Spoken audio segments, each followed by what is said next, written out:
முக்கிய செய்தியை பார்த்து வருகிறோம். அனைத்து வகையிலும் இந்தி மொழிக்கு தடை விதிக்கும் மசோதாவை இன்று சட்டப்பேரவையில் தாக்கல் செய்ய உள்ளதாக தகவல் வெளியாகியுள்ளது. அண்மை செய்தியாக பார்த்து வருகிறோம். அனைத்து வகையிலும் இந்தி மொழிக்கு தடை விதிக்கும் மசோதா பேரவையில் இன்று தாக்கல் செய்யப்பட உள்ளதாக தகவல் வெளியாகியுள்ளது. கூடுதல் விவரங்களை செய்தியாளர் தமிழரசியிடம் கேட்கலாம். தமிழரசி, இந்த மசோதா குறித்த விவரங்கள்.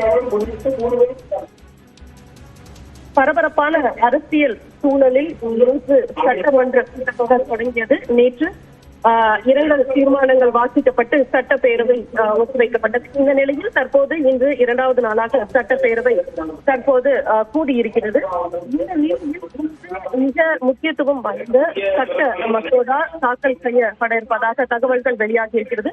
இது தொடர்பாக ஆலோசனை கூட்டம் நேற்று முதலமைச்சர் தலைமையில் நடைபெற்றது. இந்த நிலையில் இந்த இன்றைய கூட்டத்தில் அனைத்து வகையிலும் இந்தி மொழிக்கு எதிர்ப்பு என்ற ஒரு முக்கிய தடை என்ற முக்கிய சட்ட மசோதா இன்று தாக்கல் செய்ய இருப்பதாக தகவல்கள் குறிப்பாக தமிழ்நாட்டில் நடந்த இந்தி எதிர்ப்பு போராட்டங்கள், அதாவது 1930களில் தொடங்கி 1960 தொடர்ந்து இந்தி எதிர்ப்பு போராட்டங்கள் தமிழ்நாட்டில் நடைபெற்றிருக்கிறது.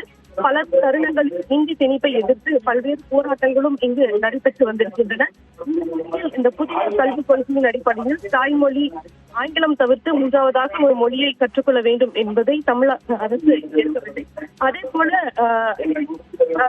தமிழகம் எதிர்த்து வரக்கூடிய நிலையில் அனைத்து வகையிலும் இந்த மொழிக்கு தடை என்ற ஒரு சட்ட மசோதா இன்று தாக்கல் செய்ய இருப்பதாக தகவல்கள் வெளியாகியிருக்கிறது.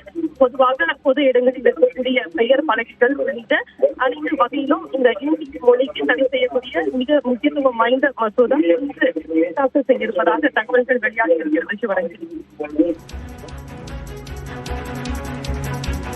தமிழரசு, இந்த மசோதாவின் அம்சங்களாக என்ன இருக்கும்? முழுமையான விவரங்கள்.